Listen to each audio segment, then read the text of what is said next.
buenas amigos de Ready para Exportar. Hoy tenemos con nosotros a una voz muy autorizada en el tema del branding, del marketing, sobre todo de los mercados del Caribe, de la CARICOM que tanto mencionamos aquí. Estamos hablando con Devin Griffith de la empresa J&A Communications de Barbados, pero que trabaja en todo el Caribe, especialmente en los países de la CARICOM. Welcome, Devin. Since you are in Barbados, let's start with Barbados. How Barbados is an economy that has grown in 2022. Tell us what are the perspectives of Barbados as a market. First, I would say that Barbados has now entered into recovery mode. And if you look at most of our productive sectors, including obviously tourism, even agriculture, manufacturing, exports, because of now globally the demand for a number of our services and our products, we have seen a resurgence of activity, of economic activity, and tourism is driving a lot of that. So our visitor arrivals are up again, hotel occupancy is up again. So there's a lot of economic activity, and there are the spill-off benefits to a number of sectors, including the services sectors such as accounting and legal and marketing and research and development in that way. So there's more activity, there are more visitors on the island. That's impacting on the retail sector in a very positive way, so that we have a number of new retail establishments and eateries and restaurants that are taking advantage of the new footfall and to economic activity. So things are definitely on the rebound. But the World Bank, the IMF, everybody's saying, well, we are going to face tough economic time. And sometimes companies, when that happens, tend to think, well, marketing may not be the best investment. And particularly when they sell to a small island, they think, well, I just get a distributor or a buyer, and I don't have to do anything. Based on your experience, why is it important to accompany any export or business effort in markets like Barbados and other CARICOM markets with marketing and branding? I believe we have to accept that there's so much evolution that we're seeing in the way consumers behave and how they interact with brands and companies and their shopping habits, how these habits have changed. So what we're noticing is that now there is a demand for consumers to have more of a direct relationship with the brands and the companies that they purchase or do business with or consume. So with that, we are encouraging and we want to see more of an impetus in regards to companies operating like brands where they engage and they develop relationships directly with their customers and with their prospective customers.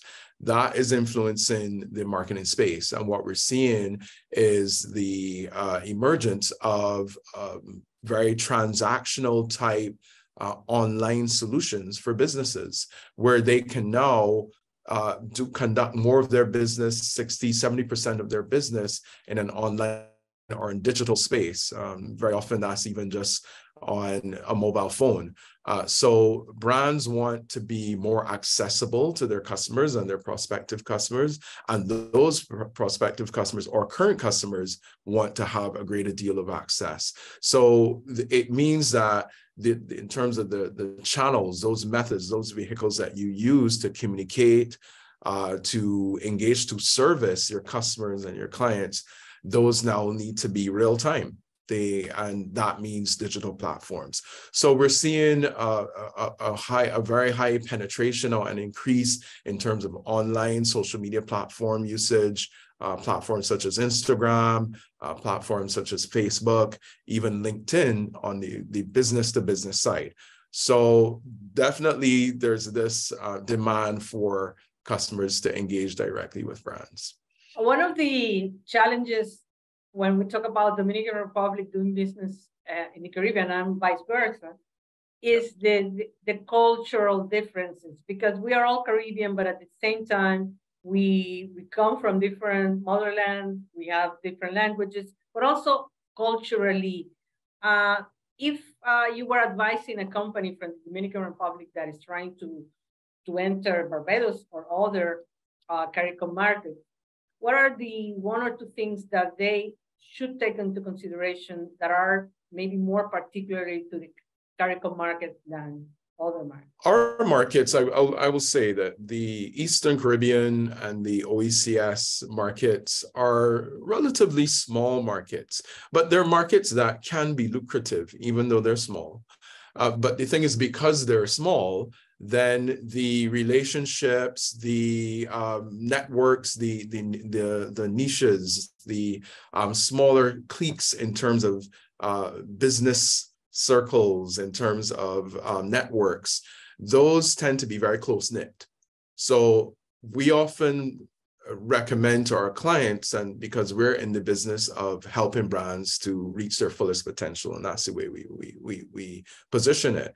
And we always encourage them to start first by engaging with your stakeholders. And that's the key piece of advice I would offer to any entity who is seeking to enter the Eastern Caribbean market, for them to look at it as an ecosystem of that's very close-knit with these tight relationships. And if you approach it from a relationship marketing standpoint, I think that will allow you then to address some of the cultural differences, to understand perhaps how you need to adapt and evolve in terms of the way you do business, to ensure that your approach is suited for this market. We know that most key decisions and so on tend to happen outside of the boardroom, again, because of how small and close-knit our societies and communities are. As they say, you know, you live on a small island, it means that you pretty much know everybody. Everybody knows everybody.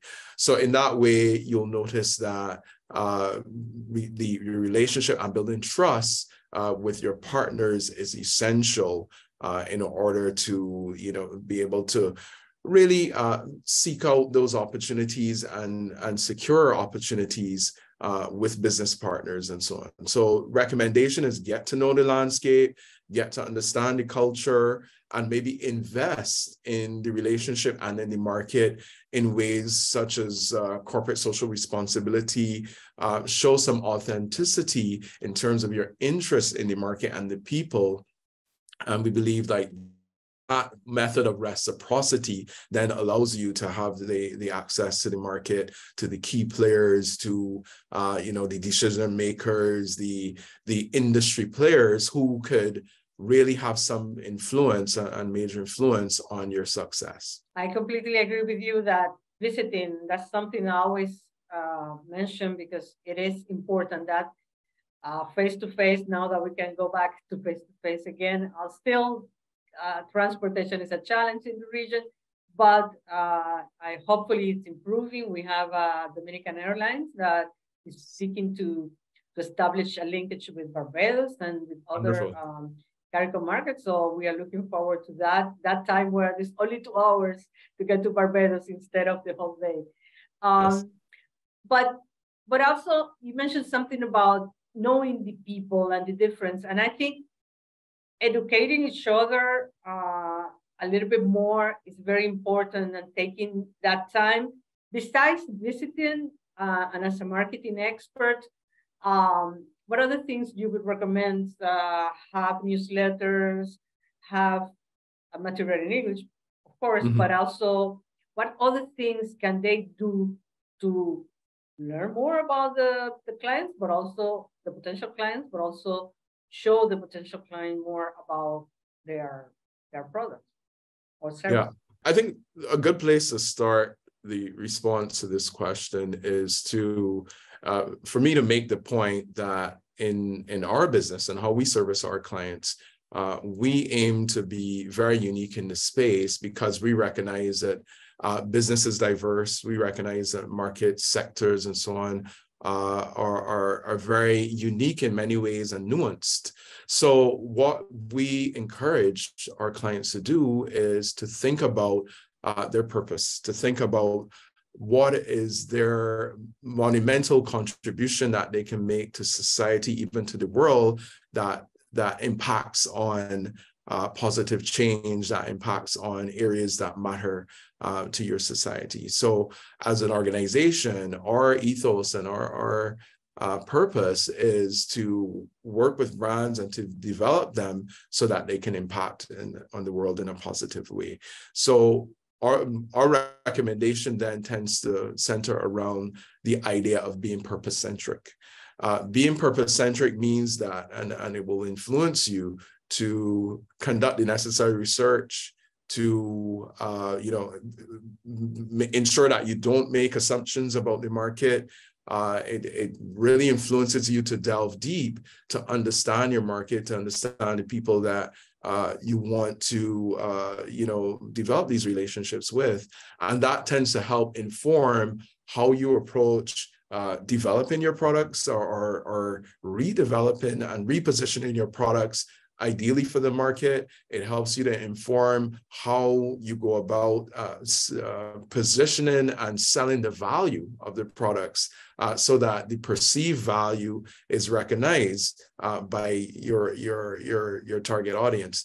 So again, taking that purpose-centric approach where you can now enter into a society where you're focused on solving problems. You're focused on being able to provide solutions that not just address societal issues, but maybe it entertains, it enlightens, it educates, it provides a convenience.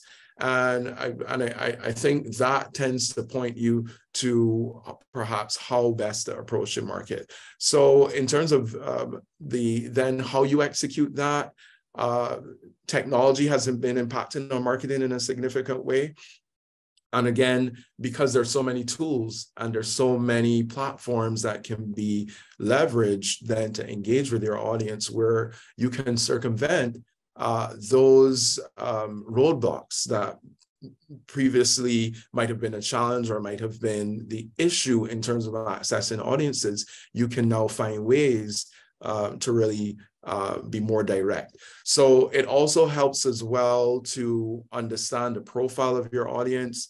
And again, this is where all the available data, a lot of it is just free data available online, where you can learn more about your audience, the audience profile, the demographics, the psychographics, the mindset, the behaviors, the attitudes. And again, what we're noticing in the Caribbean is that there's a shift there. There's a shift where audiences are now, maybe the attention span is not as long as it used to be. There's an expectation of instant gratification. So these are changes that we're realizing, especially from younger demographics, where we know that products and services that need to be delivered, need to be provided in more novel and unique ways that are supported by technology. So we again notice that now online business, online transactions, online content as well, in terms of educating members of the public on products, has now been more of an effective tool to get engaged with prospects. Yes, even in the Caribbean, in the Eastern Caribbean. We're almost running out of time, but I want to ask one more question.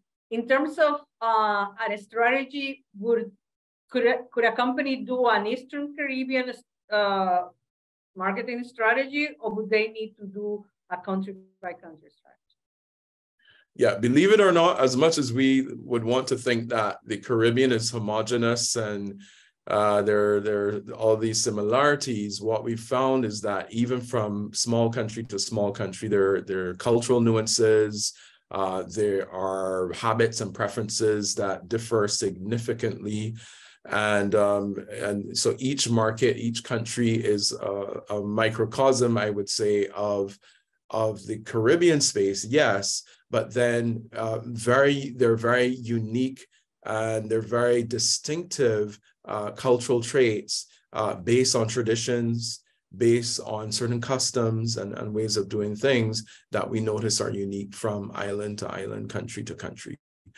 So we would definitely recommend more of a concentrated strategy in terms of the approach to the region. As there are some elements that maybe you can treat to kind of a generic type approach, but we think that especially if there are products that are intended for specific audiences, if they're intended for a certain demographic, a younger demographic or a mature demographic, male, female, these are considerations that must be given because in terms of demand, in terms of expectations, that will definitely differ from market to market. So you can take the approach where it's two-tiered, where your top tier may be more of a general approach to the region, whether it's OECS, whether it's more Eastern Caribbean.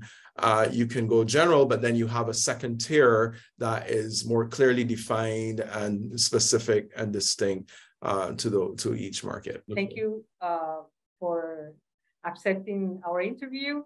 And a ustedes los esperamos la próxima semana en Ready para Exportar y en Nuestro.